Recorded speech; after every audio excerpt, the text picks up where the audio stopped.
Bom, pessoal, hoje então nós vamos, como a gente tinha comentado, a gente vai fazer um papo sobre o Parque Marinha do Brasil.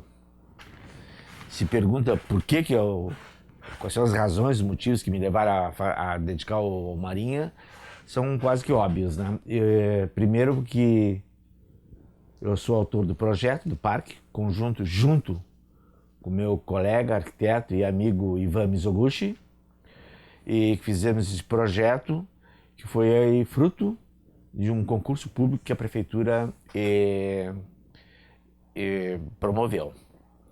Então o parque ele foi escolhido, acho que é super importante dizer, até para que servisse, a gente desejasse que servisse de exemplo até para outras escolhas de projeto, que o parque foi escolhido pela importância dele, pelo impacto que poderia ter na cidade.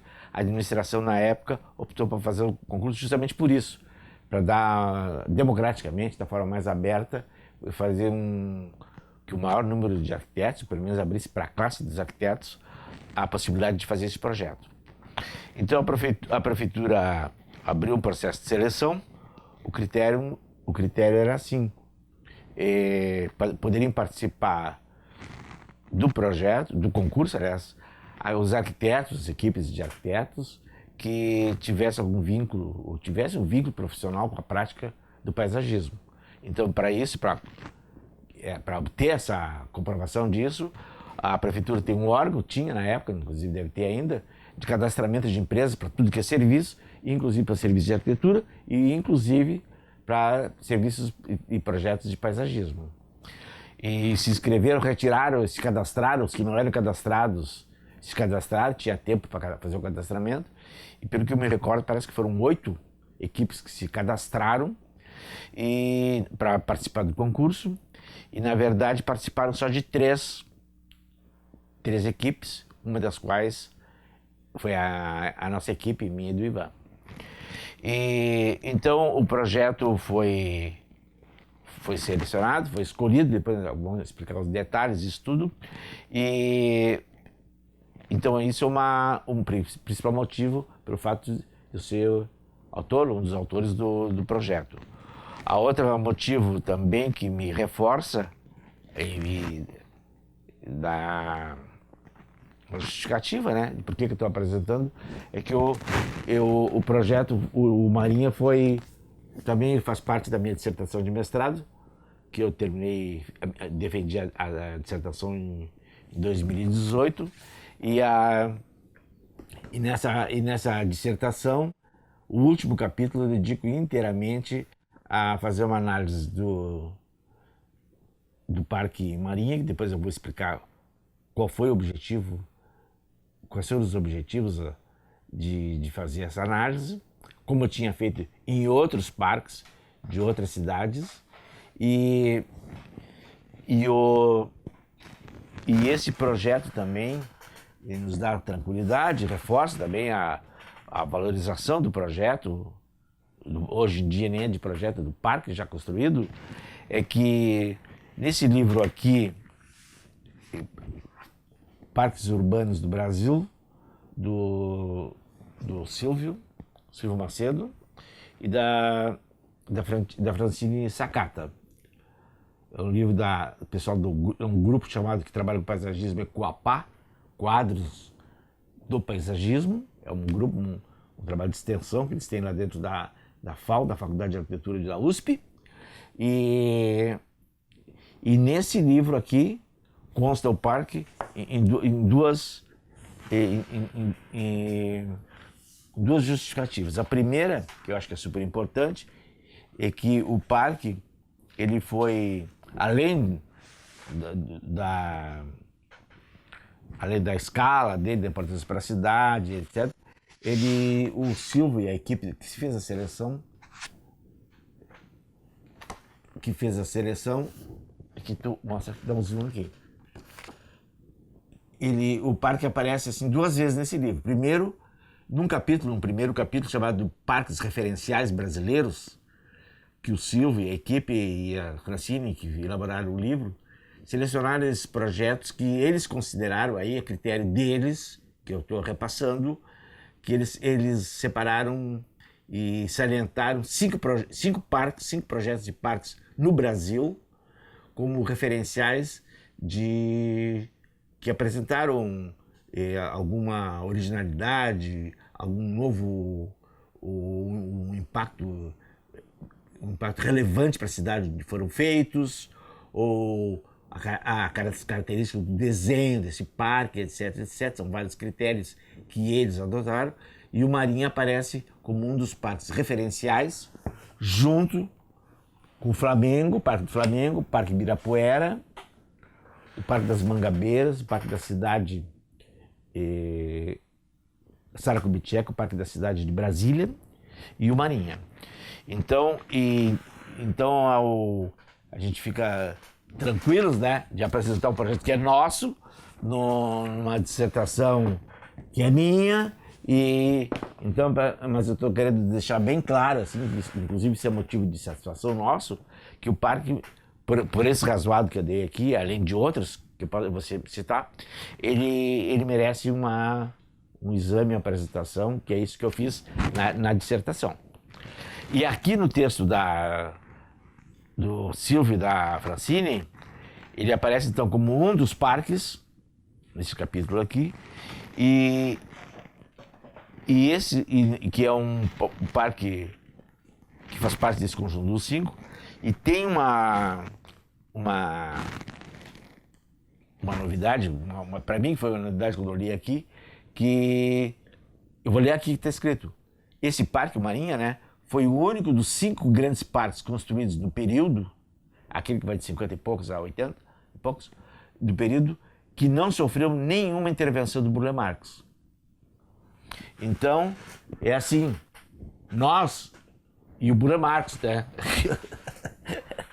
Nós estamos fazendo parte desse clubinho fechado, que é o Burle Marx, fazendo 4 parques, nós temos um. Mas isso aí, claro, é só motivo de satisfação para nós e de gratificação, vamos dizer assim, que premia em parte assim, o nosso esforço que a gente fez, né? Que faz. E então, é isso que eu vou apresentar, a análise que nós fizemos aqui na dissertação, e a dissertação vai servir como um apoio, um roteiro para mim, e não vai impedir, e obviamente que eu vou fazer os comentários e observações que não constam aqui da dissertação. E outro lugar que ele aparece, aí sim, como qualquer parque brasileiro, ele aparece a ficha técnica, como eles chamam, e a ficha técnica do Marinha aqui no livro dos parques urbanos. Ele aparece de novo, como eu tinha dito, ele aparece 2 vezes. E esse livro aqui, eu vou mostrar bem aqui, porque vale a pena vocês acessarem esse livro. As bibliotecas das faculdades com certeza tem, e com certeza tem esse livro, e é um livro editado lá pela FAO. Até a Francine esteve aqui participando de um programa do LEURB, que é coordenado pela Lívia Pitinini aqui no Propur, aqui na URGS. Ela participou de uma oficina que eu participei também, em torno de projetos de paisagismo, e até ela colocou a dedicatória aqui dela, generosa e carinhosa. Para mim, fez uma dedicatória, eu já tinha há algum tempo, né? E que eu também acho muito legal. E além, o parque aparece também, além de aparecer nesse livro aqui dos parques brasileiros, ele aparece no Atlas de Porto Alegre, esse volume que acho que todo mundo conhece, e ele aparece como, menciona ali, com destaque, um dos parques que se destaca na cidade, tal. Então, justificada a participação do parque nessa minha apresentação e na minha dissertação, porque essa justificativa também valeu para incluir na minha dissertação. E eu vou também dizer algumas coisas antes de começar a apresentação do parque propriamente dito, é que a minha dissertação, ela tem o nome dela é Cidade no Parque, que é basicamente o tema, tem esse título, assim, uma certa ambiguidade, mas justamente para despertar a curiosidade das pessoas, né? Um charme de título. E o objetivo, o conteúdo do trabalho é sobre a gênese e evolução do parque urbano. E o corte teórico, a única referência teórica desse trabalho aqui, é um livro do Bernardo Secchi, que é um arquiteto, planejador, engenheiro, acho que ele é mais engenheiro, de formação básica, e grande teórico, praticante também do paisagismo urbano, do urbanismo principalmente, e ele, nesse livrinho aqui, que é pequenininho, mas que eu recomendo a leitura de todo mundo, e esse livro me foi recomendado pelo meu orientador da dissertação, que é o professor João Rovati. Foi ele que me sugeriu de eu ler esse livro e ver se não era interessante agregar na minha pesquisa. E eu adotei, eu assumi, vamos dizer assim, o desafio proposto pelo Bernardo Secchi, que ele diz que o urbanismo é um discurso urbanístico, e ele justifica tudo isso como um discurso que veio em socorro das condições não agradáveis, para dizer pouco, do estado das cidades pós-industriais, e que o discurso veio com uma pretensão assim do médico curandeiro, do médico cuidador, do médico que quer o bem do paciente. E no caso, o paciente era meio grandinho, né, meio complexo, que é a cidade. E nesse discurso, o Bernardo Secchi diz, vou repetir as palavras dele, ele diz como qualquer discurso, como na retórica, por exemplo, ela fala na argumentação, a gente se utiliza de figuras de linguagem, ou em português se diz figuras de palavras. E nas gramáticas parecem figuras de palavras.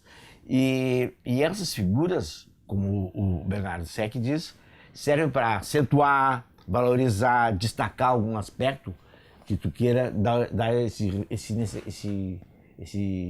destaque, essa ênfase intencional, para que haja maior atenção para um aspecto X do problema. E essas figuras do discurso urbanístico, que caracterizam elementos e etc, etc, da cidade, eles que infelizmente não podem ser identificados nas cidades pelo grau de complexidade, pela escala, tamanho das cidades, mas ele diz que essas figuras podem ser identificadas nas áreas verdes, nos jardins, que historicamente, como ele diz, além de ter utilizado essas figuras do discurso urbanístico, que eu vou me referir agora, vou dar um nome, também esses jardins, esses parques privados, reais, públicos, eles continham no seu projeto, eles poderiam ser vistos como uma metáfora de uma cidade futura, de uma cidade pensada, pré-pensada, porque os parques sempre foram planejados, desenhados também, antes da sua execução. Então, ele diz como os jardins, eles guardam, eles contêm essas figuras do discurso urbanístico. Só que o Bernardo Secchi só diz isso. E ele não dá exemplos nem nada. Então, o desafio que eu assumi, estimulado evidentemente pelo meu orientador, é que, então vamos ver se é verdade isso que o Secchi está dizendo, que historicamente, foi o termo que ele usou, os parques continham esses elementos que podem revelar essas figuras e essas metáforas que ele chama, e que ele diz da utilidade disso, porque a utilidade é que, utilizando essas figuras, recorrendo a essas figuras, facilita o nosso raciocínio, construir o nosso raciocínio, construir a nossa argumentação em favor disso, em favor daquilo, mas basicamente ele favorece assim, o estudo, vamos dizer, a análise, a interpretação do fenômeno urbano. Então eu topei esse desafio, então vamos ver se é verdade. E eu montei uma metodologia aqui na dissertação que constituiu analisar se é verdade, se é possível encontrar essas figuras. Então o que eu adotei, já para não fazer uma pesquisa, uma busca aleatória entre os parques históricos, etc. Nós fizemos uma análise completa e sistemática das vertentes, das grandes influências das principais influências nos espaços públicos brasileiros, da nossa herança aqui europeia, de parques e jardins, de que são a vertente inglesa, a influência inglesa, ou melhor, historicamente, cronologicamente, seria a vertente francesa e a vertente inglesa, que se encontraram aqui no Brasil, como se encontraram em outros lugares, como nós vamos ver depois. E então eu fiz uma análise sistemática, um exame sistemático de da história do parque na França, a história do parque na Inglaterra, que eu estou chamando de vertente francesa e a vertente inglesa, que eu já apresentei aqui nos nossos encontros, e eles vieram se encontrar aqui no Brasil de diversas formas, de diversas maneiras, e as figuras que o Bernardo Sec propõe, ele que propõe, são algumas figuras que eu vou dizer quais são, mas ele diz que essas figuras não têm compromisso de escala, não têm compromisso de ser as únicas figuras que são possíveis de detectar, que isso é uma coisa em aberto. E então ele faz uma apresentação não pretensiosa, assim, com a humildade de que outras coisas podem ser descobertas se a gente segue essa trilha da pesquisa, da busca, vamos dizer assim, dessas figuras nos jardins, da história dos jardins. Então as figuras que ele propõe, eu vou fazer uma colinha aqui, principalmente a figura da continuidade, que ele dá uma importância muito grande, a continuidade, e aí no meu texto eu faço a análise disso. A outra é a figura da concentração, se é possível ver nos parques, se é possível ver a concentração em qualquer manifestação, a descentralização, que não ocorre a descentralização urbana, fragmento, que é a fragmentação de equipamentos, ocorrências, etc., que ocorre, vamos dizer assim, não de forma organizada, articulada, mas fragmentada, que também eu analiso. A figura do equilíbrio, tanto social como um equilíbrio de infraestrutura, enfim, um comportamento, entre aspas, urbano que mereça, vamos dizer assim, esse título, essa qualificação de equilíbrio que também eu apresento. E depois, finalmente, mais duas, uma que ele chama de processo, quer dizer, é visível, é possível na cidade, portanto, vamos ver se acontece nas áreas verdes, nos parques também, elas surgem fruto de um processo, ou elas são alvo de processo, com ou sem debate. E sendo quando ela é um processo que tem envolvimento da comunidade, envolvimento de mais de um órgão, etc., etc., a última figura que ele propõe, que é a figura do processo debate, que também eu fiz essa análise e comprovei essa ocorrência. Então, o Marinha foi analisado aqui nessa minha dissertação, como eu fiz para os outros parques também, das vertentes inglesa e francesa, e alguns parques brasileiros, e alguns parques de Porto Alegre, e inclusive o Marinha. Então é importante, para informar e contribuir para o conhecimento das pessoas em relação ao projeto do parque, eu vou apresentar como foi feita a concepção do parque, e depois vou também apresentar e discutir as figuras que eu pude constatar que existem e tirar algumas lições que eu posso dizer assim, com bastante humildade e simplicidade. Para que serve? O que talvez tenha o potencial de continuar, de permitir que os arquitetos, que nós, o que ele pode assim contribuir na proposta de outros parques, ou na metodologia da elaboração de parques, e etc, etc. Então vai ter assim como um apoio psicológico aqui, metodológico aqui, o que eu escrevi no Marinha, mas não vou ler aqui. Nós vamos então, nós temos uma série de imagens aqui, um pouco mais expandida do que consta aqui na dissertação, por questão de limite de impressão, etc. E eu vou então apresentar, que seria o título do meu início, desse meu papo agora assim, é a historinha de como o Parque Marinha foi concebido.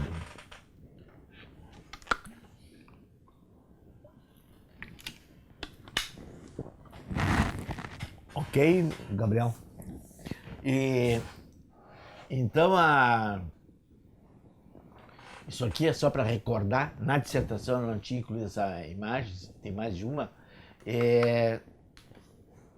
Lembrar que o Marinha, que está quase que aparecendo aqui um pouquinho, ó, ele é fruto de um aterro. Como outros parques, e como cais navegantes e outras áreas da orla do Guaíba. E ele é fruto, o centro da cidade também ali, são os famosos aterros de Porto Alegre, né, sobre o Guaíba.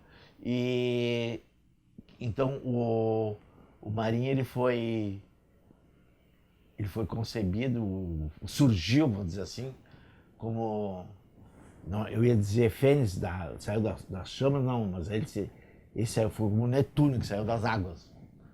Então eu vou ter que trabalhar com 2 comandos aqui. Opa!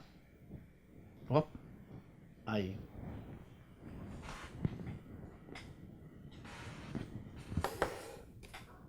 E então o Gabriel vai regular que diminuiu a imagem agora. Só um pouquinho.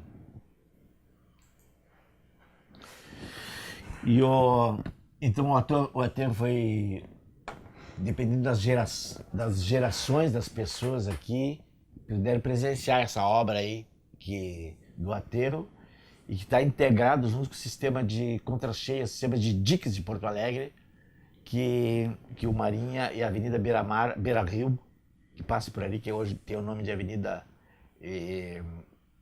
Leogevildo Paiva, Edvaldo Paiva, que foi seria o meu bisavô urbanístico, o professor Paiva que eu conheci. E então foi sobre o aterro que foi construído Marinha, e originalmente essa área de aterro, similarmente como as outras praias, outros aterros, da Praia de Belas, por exemplo, junto à usina para cá, foi destinado para um projeto da administração do Brizola. Aliás, está ali o nome dele, eu tinha esquecido que aparece o nome do Brizola aqui. E aqui o Leonel Brizola, que ele era prefeito. Eles iam fazer nessa área aí do futuro parque, eles iam fazer esse loteamento que está aparecendo aí, e que era aquele padrão previsto, aquele padrão que vocês conhecem ali junto ao fórum, etc. Que aliás o fórum também está na zona de aterro, e toda aquela área institucional ali da cidade, o centro administrativo, etc. E o fruto da comercialização desses imóveis aí iam servir para investir na cidade, para infraestrutura, sistema de ensino, principalmente, que o Brizola se dedicou muito. Então houve num decreto, que eu aqui na minha dissertação não vou dizer toda essa história aqui, mas está tudo escrito aqui, que o prefeito Loureiro da Silva, depois num decreto X, autorizou a transformação dessa área que seria loteada, seria transformada no parque que ele está aqui. Aqui está esquematicamente o parque, né? E aqui está o gigante da Beira-Rio, aqui, o gigantinho está aqui, e essa mancha aqui é o Guaíba. E aqui está a chegada do Arroio Ipiranga. Então o terreno do parque ele vai daqui da Ipiranga até o limite do terreno do Esporte Clube Internacional. Essa planta aqui é fruto, ela é um anexo de um trabalho que a Secretaria do Planejamento do município fez, que eles elaboraram diretrizes para o projeto, do futuro Parque Marinha do Brasil, para servir de termos de referência para o concurso. Então, no edital do concurso, foi apresentado o edital, e no edital preconizava que nessa área, em função de considerações, etc., urbanísticas, que a zona norte, aqui está invertida, a zona sul aqui do parque, junto ao Beira-Rio, seria uma zona para grandes equipamentos de diversão, assim, quase que por afinidades do futebol, gigantinho, que tem shows, etc., que essa atividade se expandisse, se espalhasse para dentro do parque. É a sugestão das diretrizes, né? E como tinha bastante área disponível, que fosse equipamentos de grande porte, circos de diversões, parques de diversões, e tipo tobogã, que teve muito tempo ali e tal, e não entrar em muitos detalhes, só para efeito de programa.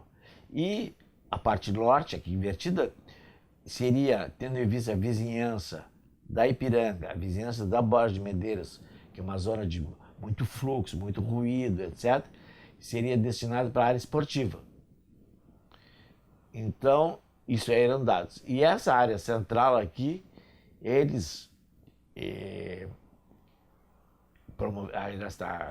sugeriram, propuseram, que seria dedicado aos equipamentos culturais, e aí eles elencavam o que seria isso. Bueno, então, foi feito o concurso, 3 equipes se apresentaram, nós recebemos do edital todas as condições para fazer o concurso, que normalmente faz, quem são os responsáveis, os deveres, os compromissos, etc, etc. O programa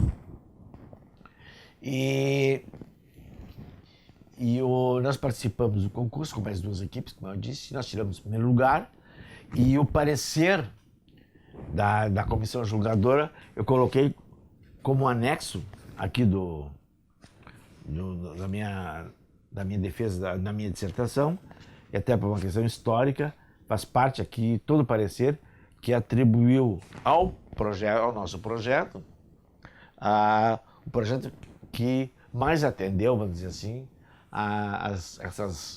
essas diretrizes, o entendimento deles que mereceria ser o melhor dos 3. Então, a nossa concepção propriamente dita, entrando na concepção, é assim. Nós adotamos, pela forma do terreno, que vocês viram que é retangular, agora está em outra orientação o terreno, imaginando o terreno do parque, né? Aqui seria a zona norte, do esporte, e aqui, só para vocês se localizarem, e aqui é dos grandes equipamentos. Então a gente fez uma analogia da situação, as condições do parque, que poderiam ser equivalentes a análogos a um shopping center. Está escrito aqui. O que quer dizer isso? Quer dizer que a gente poderia imaginar, ou conceber, ou propor que o parque teria, assim como num shopping, 2 lojas âncoras, que serviam como ímãs, como magnets, como âncoras de atração, de concentração, de geração de fluxo de pessoas, etc. 2 âncoras. E essas âncoras seriam justamente a área esportiva e a área de grandes equipamentos. E o que ligaria essas 2 âncoras seria um corredor, ou como se chama mall, é um corredor onde estão acoplados, ajustados toda aquela série de lojas, etc, etc. Lojas, serviços, são as pequenas áreas, grandes equipamentos elementos de grande superfície e pequena superfície. Então, nós adotamos essa ideia, esse conceito básico assim, e adaptamos no terreno, já em direção, adaptando, aplicando esse esquema teórico, esquemático também, tá bom, né? E aplicando no parque. Então nós imaginamos, aí sim, aqui a gente colocaria a zona de esporte, que coincide com o plano de diretriz dado pela prefeitura, e no outro lado, uma área de grandes equipamentos, indicado também, proposto pela prefeitura, pelo planejamento da prefeitura, e aqui o mall seria um corredor, que aí então nós partimos por uma conceituação do que seria esse corredor e o resto do parque. O nosso conceito seria assim: o corredor do shopping seria, na verdade, uma alameda de árvores com uma vegetação regular, com a largura regular, um espaçamento regular entre as árvores, sempre com a mesma espécie, com a mesma árvore, todo o seu trajeto, e que a gente chamou de corredor eixo verde. Similar, o que nos ocorreu na época, o que eu chamei na época, assim, que estava recém chegando de fora, fiquei quase 3 anos, 2 de Edimburgo e mais 7 meses na França, justamente fazendo um estágio em lazer e turismo. Então eu vim impregnado com essas duas variáveis, que uma é chamando de apelido, entre aspas, mas consta na dissertação isso, de que esse eixo verde seria como o paisagismo francês. Seria aonde é que ocorre na França? Ocorre desde o Barroco, lá que todo mundo conhece, Versalhes e tudo que gerou em torno de Versalhes, os grandes eixos do paisagismo à la francesa, como era chamado, e de organização, regularização do território, e em contraste, nós propusemos que o resto do parque fosse concebido, construído, organizado, ordenado o território, segundo o chamado paisagismo inglês. Quer dizer, e agora, se a gente for usar as referências, usando a terminologia do Bernard Seck, aqui seria o eixo da continuidade, e não poderia ter elemento mais contínuo do que esse, do que uma alameda. E o resto seria, não existe essa figura na lista do Bernard Seck, mas a gente adotamos assim, o que é mais comum, é um jardim irregular, um jardim informal, ou chamo também de jardins de homem sensível, os jardins da sensibilidade, e nós então propusemos que aqui fosse criado também uma nova figura, chamada figura da sensibilidade. O importante é salientar por que surgiu isso aqui, qual era a nossa intenção básica, não só formal. A nossa experiência é que, e eu me criei aqui na Redenção, porque nós estamos aqui na frente da Redenção, e eu tive essa experiência desde guri, assim, como conhecia bem o parque aqui da Redenção, como as pessoas tinham dificuldade de se orientar na Redenção. Pessoas que descem, por exemplo, na João Pessoa, cansei de ajudar pessoas que querem ir para a Avenida Independência, geralmente em busca em direção ao hospital Presidente Vargas, que é um hospital materno-infantil. E as pessoas descem, vêm das áreas periféricas da cidade, bairros não centrais, descem na João Pessoa e querem ir a pé para a Independência. Então, no meio da redação, eles perguntam onde é que fica o hospital, onde é que fica a Independência, e eles não conseguem visualizar, porque a João Pessoa não é paralela aos Rodoreia, ela faz uma convergência. E além do mais, tem um lago, que é o Lago da Redenção, que forma uma barreira para acessar as Rodoreia. E a partir... Então, é uma desorientação completa. Então, se pensou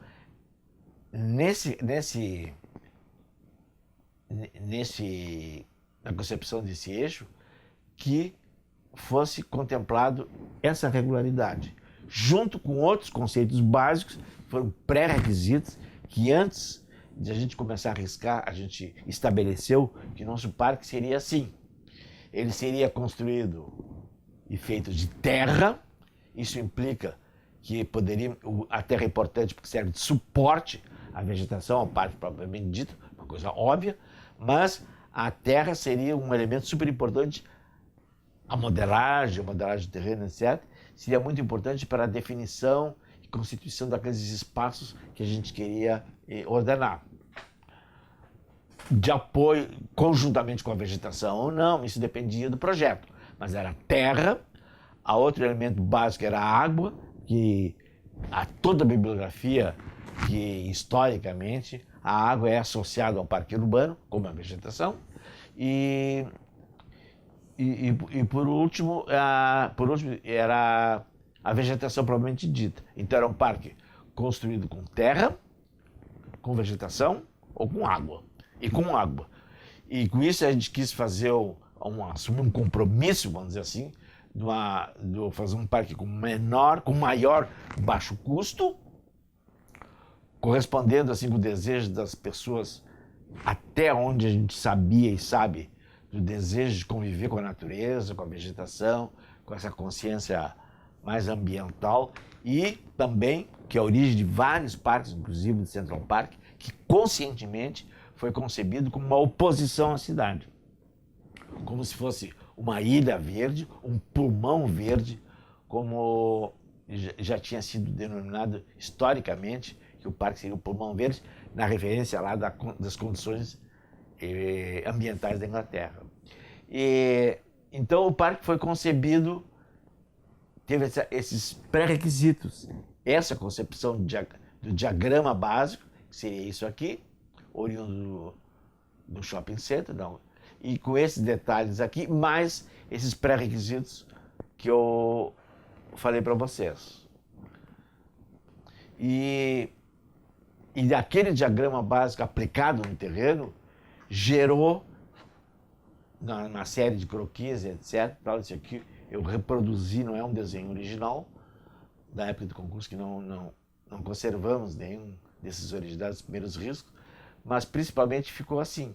O parque, esse eixo verde, por diversas razões, eu vou explicar quais são, ele é respeitando aquele nosso critério da continuidade, ele é o espaço que permite o trânsito de todo o parque. Porque um dos pré-requisitos, que eu me esqueci de salientar, que é um grande condicionante do projeto, que dos fatores super importantes é que num parque, o que as pessoas mais fazem, mais desejam, é caminhar, passear, e essa oportunidade de caminhar além do desfrute, da paisagem, da natureza, ela permite a interação urbana, a interação social, aliás, e a convivência, etc. Favorece a convivência. Então, caminhar para ver as pessoas e ser visto também é um fator super importante para a vida de um parque.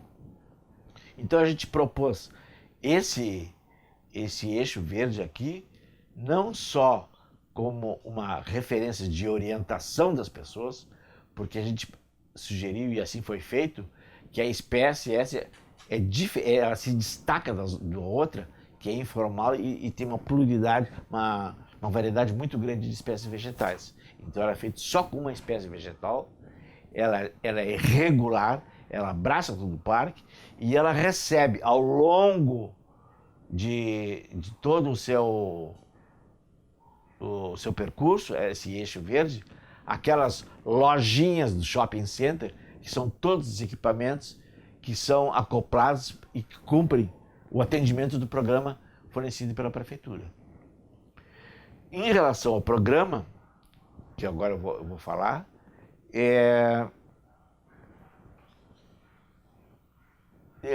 antes do programa eu quero dizer outra coisa. Então é super importante que o parque também ele tinha esse compromisso de atender uma demanda social, de atender uma exigência espacial, ambiental, de ser contíguo à cidade, de ser aberto para a cidade, de ser amigável com a cidade. E também a gente quis que simbolicamente, de uma forma bem enfática, bem clara, que o parque fosse, que o elemento, a água, contribuísse para eliminar essa tradicional e criticável barreira que o morador de Porto Alegre encontra quando vai de encontro a Guaíba. Até se usa o termo que Porto Alegre está de costa, sempre esteve de costa para o Guaíba, por uma série de condições, o porto, a apropriação privada da orla, a falta de condições de acessibilidade para a orla, a falta de infraestrutura na orla, uma série de coisas que agora, felizmente, está mudando. Na época, o projeto foi feito em 76 e inaugurado em 78, e não existia nada de infraestrutura nessa orla. E com alguns trechos continua assim. Então, o que a gente propôs em relação a isso? Primeiro, nós fizemos um sistema de águas interno no parque. Eram 2 lagos ligados por um canal e um canal perpendicular que adentrava o rio, que seria o eixo aquático, que a gente chamou, e culminava lá com uma ilha artificial que nós chamamos de Portinho. No Portinho contemplava todo o programa, aquele que nas diretrizes da prefeitura sugeria que a gente fosse colocado aqui nessa parte central aqui. Todo esse programa a gente concentrou aqui. E que, aliás, foi muito elogiado pela comissão julgadora, em detalhes com esse argumento. E então o parque, ele ficou assim, ele avança no rio, ele ultrapassa a barreira da avenida que está aqui elevada, e a gente propôs uma passagem subterrânea, uma passagem tem uma obra de arte chamada de engenharia de estrada, mas é um viaduto, uma ponte, com portas, etc., com todo o sistema anti-cheias que merece, e também é um gesto simbólico que o porto-alegrense pode, afinal, ver o rio, atravessar essa barreira e conviver com o rio com uma série de equipamentos aqui, de bares, restaurantes, minicais, uma marina pública de atracamento, e inclusive seria um ponto de parada para o turismo lacustre, vamos dizer assim, já que o Guaíba é lago, não é rio, né? Ou turismo fluvial, se quiser. Então, basicamente, o projeto ficou assim. Um eixo, a vegetação depois vai aparecer em detalhe, completando todo o resto do parque, uma vegetação que teve critérios bem definidos de ser uma vegetação predominantemente nativa, de uma organização irregular, muito similar e compatível com aquela imagem, com aquela ideia de uma vegetação nativa, de como ela se associa. O parque, então, era complementado, atendia o programa e ainda complementava com a necessidade de estacionamentos. A gente propôs um estacionamento aqui, um de cada lado do eixo aquático, imaginando que aqui teria uma concentração, e todo o resto do terreno, depois do final aqui, seria um grande estacionamento, que seria o divisor aqui, a área limítrofe, com o equipamento do Internacional. Eu vou avançando e depois vou mostrar tudo isso. Então, só um pouquinho. Tá faltando a planta. Ah, tá aqui. Não sei porque ela ficou fora de ordem. Mas aqui está a planta, então. Essa planta foi apresentada no concurso. Foi o desenho original do concurso, e ela foi publicada pela revista. Esse desenho foi publicado na revista do IAB.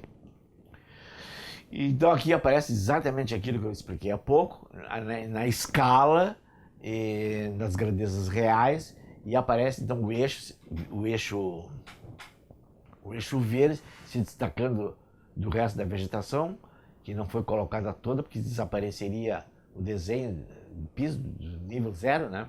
Com aqueles equipamentos esportivos, o eixo aquático, o portinho já com sua forma que foi definitiva, foi apresentado com esse desenho. Tem um aquário oceânico, um restaurante, sorveteria e choperia, e um tanque de nautimodelismo, espaço para exposições ao ar livre, um doca, etc. E tal. E a zona externa da avenida, toda essa, a gente aqui reproduziu um ecossistema de banhado. Nós fizemos uma pesquisa rápida, assim, mas consultando qual era o ecossistema do Delta. E a nossa ideia era que aqui fosse reproduzido o ecossistema do Delta. E a gente chamou ecossistema de banhado aqui. Então eu acho que eu posso avançar agora. Deixa eu ver por que ficou para trás. Então aqui, ó, esses gráficos que estão aparecendo aqui são para ilustrar as figuras do SEC. Aqui, ó, fica o eixo verde simbolizando a continuidade, aqui com essas duas grandes flechas, né?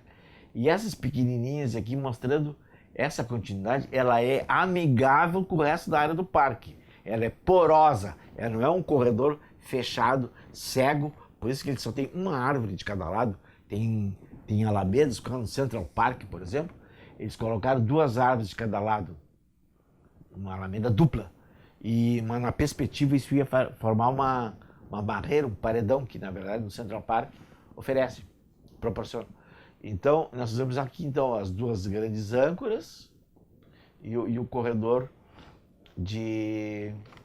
o corredor verde. Depois aqui aparece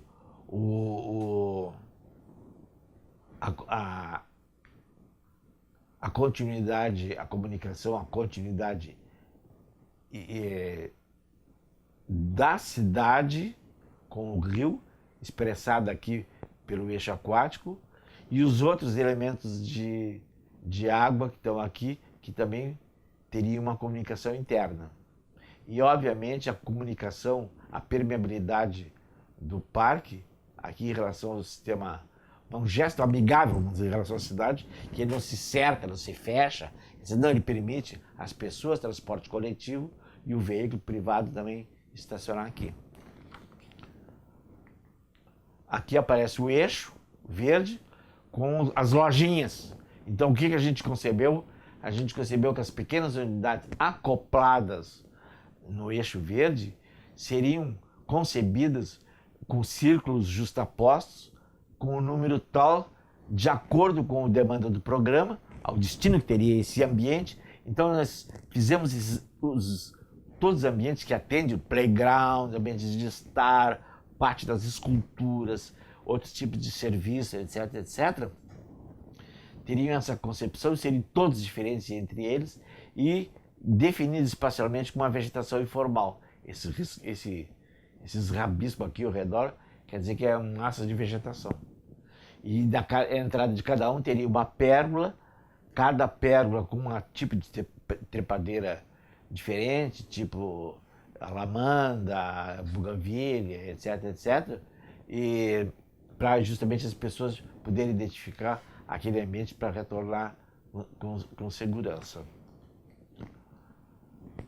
Aqui aparece a figura do fragmento, que o SEC fala do fragmento. Aqui, que tipo de fragmentos que a gente pode, atendendo ao desafio do SEC? Bom, essa área aqui, essa âncora aqui, ela pode ser caracterizada como uma coleção de fragmentos, que são as canchas, uma concentração de fragmentos, concentração é outra figura, concentração de fragmentos, que na verdade são as canchas esportivas. Aqui a concentração, evidentemente, dos veículos, e aqui a concentração desses equipamentos acoplados no eixo verde, e aqui a concentração de grandes equipamentos nessa área, nessa âncora sul, e aqui a concentração de equipamentos construtivos na ilha do Portinho. Aqui vocês já viram. Então agora nós vamos seguir aqui a zona norte, aqui está o centro da cidade, nós estamos olhando para o centro da cidade, e aqui, bem aqui à esquerda, aparece o que a gente tinha proposto para ser um bar, lanchonete, etc., que tivesse uma vista elevada por cima da Avenida Dick. E aqui nessa parede, que aparece uma parede cega, na verdade isso é um muro de arrimo para suportar um talude que a gente propôs, que a gente poderia ir caminhando e ter um acesso lateral dos 2 lados. Nunca foi feito, esse prédio foi assumido pela Secretaria de Esportes, e agora, recentemente, a Secretaria de Esportes saiu, quer dizer, a burocracia venceu o bem-estar, vamos dizer, do usuário, do público, do lazer, etc. E agora vai ser assumido, vamos fazer uma reciclagem do projeto, que nós fomos convidados até para assessorar essa reinterpretação do prédio. Vai ser a sede principal da Guarda Municipal, que nós não achamos nada mal, reforçar a segurança no parque.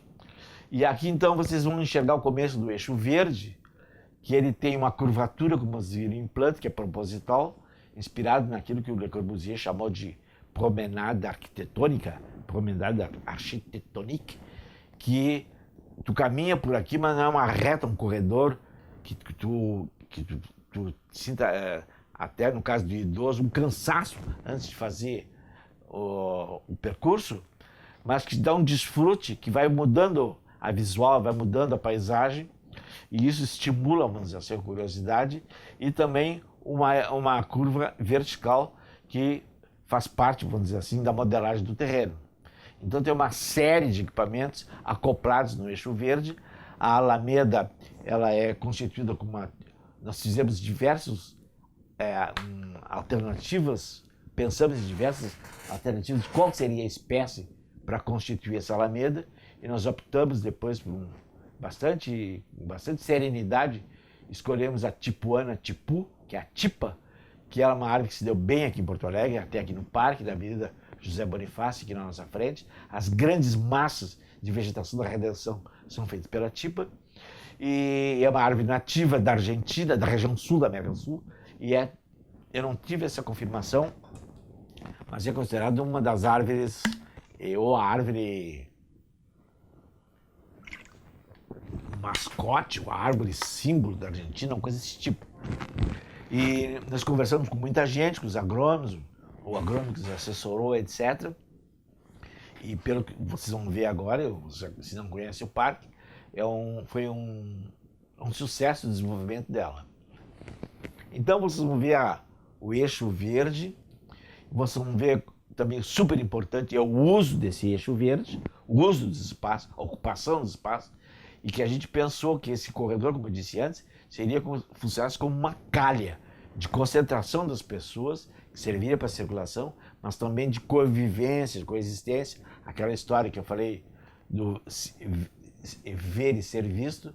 Então tem bancos, que tem, a meu ponto de vista, tem muito pouco banco hoje no parque, e tem equipamentos que dá para sentar, tem um vendedor ambulante lá adiante, para vocês vão ver, e acesso para as coisas acopladas. Aqui está justamente o acesso para a pista de skate. Nós deixamos para trás aqui o setor esportivo. Aqui mais um zoom naquela mesma vista. Ali está a escada para a pista de skate. E aqui tem o que a gente preconizou que acontecesse nesse eixo verde. Essa paisagem completa que a gente imaginava. O cenário e os atores aqui sentados, vendo as pessoas passarem. Tem pomba aqui para conviver com aquela história de dar milho para as pombas, comida para as pombas e tal. E as pessoas caminhando, os parzinhos, o casal, um esportista enérgico ali, fazendo a sua caminhada. E então tem uma sequência. E aqui tem a pista de skate, que ficou fora da ordem, na verdade. Foi a última, já fazendo parte do eixo, a pista de patinação. Foi a primeiro equipamento. Aqui sim, para a direita, começam as crianças propriamente dito, mas nós alteramos a localização proposta pela prefeitura de não colocar lá na diversão e colocar lá aqui nos esportes. Em relação a... Deixa eu ver se eu estou indo nas séries. Tá, na posição certa. Aqui se nota a declive vertical do eixo verde, que também dá um dinamismo, também dá uma variedade. Em relação, aqui também continua, aqui do lado também continua, que eu quero chamar a atenção, aqui a localização dos ambulantes, lá adiante também, a curvatura, o fechamento do túnel verde da Alameda e o começo aqui da pista de skate, que eu quero ver se não tem mais uma melhor da pista, que eu queria... Não, depois eu vou falar agora. É assim, a pista de skate, ela não fazia parte do programa da prefeitura. E como fazia pouco tempo que eu tinha morado em Paris, e lá eu vi um pessoal chamado Trocadeiro, Jardins do Trocadeiro, ou Palais de Chaillot, que era o Museu do Homem, que tem umas esplanadas muito grandes, uma gurizada brincando com uma tabuinha, com uns rodinhos. Eu perguntei para os caras o que era aquilo. Era skate, que eu nunca tinha visto. E lá virou um ponte de skate. Até outro dia eu estava falando ali na pista do IAPI, ele tem uma lojinha. Enquanto eu estava contando essa história, o cara acessou ali pela internet e estava vendo um encontro mundial de skate lá em Paris, justamente no Trocadeiro. E ele me mostrou, construíram uma cancha, uma pista de madeira por cima e tal.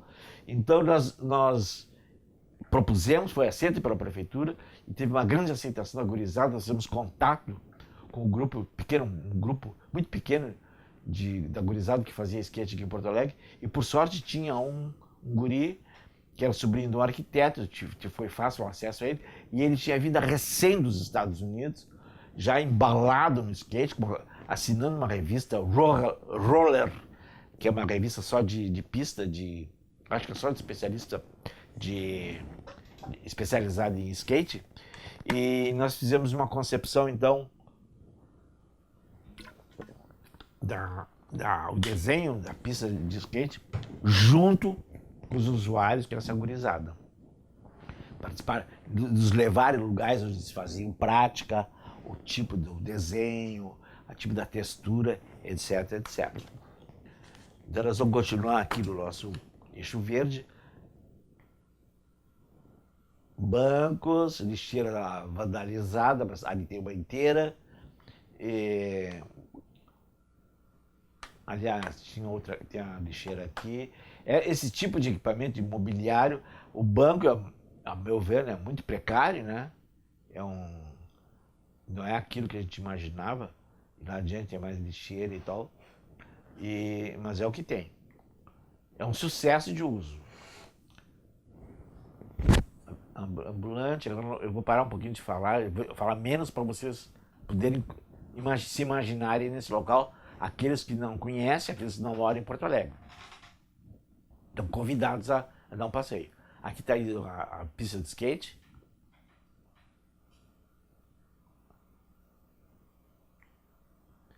Outro acoplamento é o playground.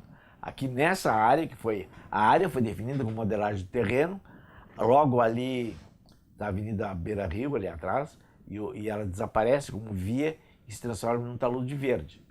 E esse playground aqui, que eu tinha e tenho bastante bibliografia sobre terrenos de aventura, em inglês Adventure Playground. Tem uma bibliografia muito boa sobre isso, que é um playground que as crianças constroem e depois participam da sua desmonte, com a cooperação, etc., de monitores, professores de educação de recreação, recreacionistas e tal. E tem ateliê de pintura, tem uma cabaninha, e tem música, e a prefeitura não assimilou essa ideia. E queriam que eu fizesse o projeto disso, mas se eu fizer o projeto vai ser antítese da construção das crianças. Eu acabei fazendo o projeto, está disponível. Quem quiser saber como é que se faz um projeto, como é que se faz um terreno de aventura, está lá nas cópias, aliás, está todo o projeto na SBAM, que eu tive acesso. Aqui outra vista do ambiente, do espaço. Pelo menos o espaço ficou aquilo que a gente queria, uma bacia rebaixada do eixo, rebaixada da avenida e dando aquela sensação de limite, de segurança. Até a gente tinha proposto que no meio aqui da vegetação tivesse uma cerca de bambu que se faz como se fosse uma esteira, só que na vertical, para aumentar a vedação, para a questão da segurança da turminha aqui, né? Eles correm daqui, dali, o pai nos espera de vista e tal, mas sabe que ele tá protegido, né? Aqui o parzinho, pelo menos, aqui tem um exemplo de um parzinho carinhoso, abraçando ali. E aí é interessante que vocês vão ver que o túnel verde ele muda de forma. Aqui ele está mais assim como uma arquitetura gótica, tem um que mais adiante vocês vão ver, bem gótico. E esse aqui lá no fim, vocês parece um arco pleno, um arco romano, o renascentista, vamos dizer assim, o arco clássico.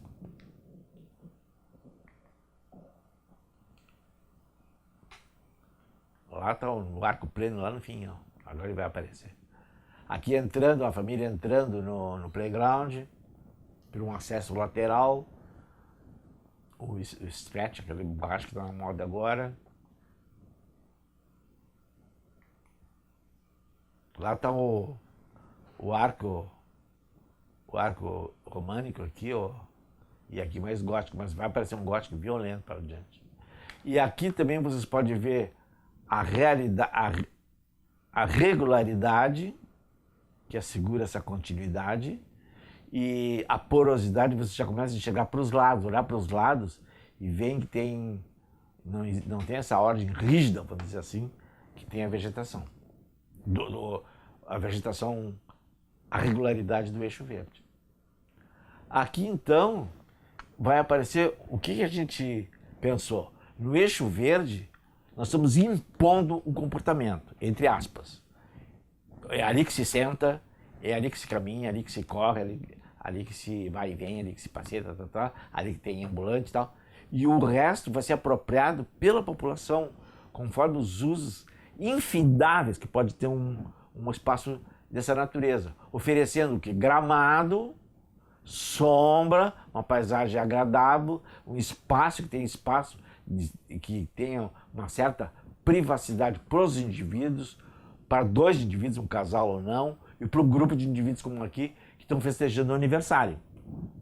Então, o informal e o irregular proporciona isso, que o eixo verde, a gente não pode imaginar que esse uso aqui fosse feito lá no eixo verde e aquele pessoal que está lá no eixo verde fosse fazer aquilo que está fazendo lá aqui, inviável. E é isso que a gente propôs. Dar essa diversidade de espaço para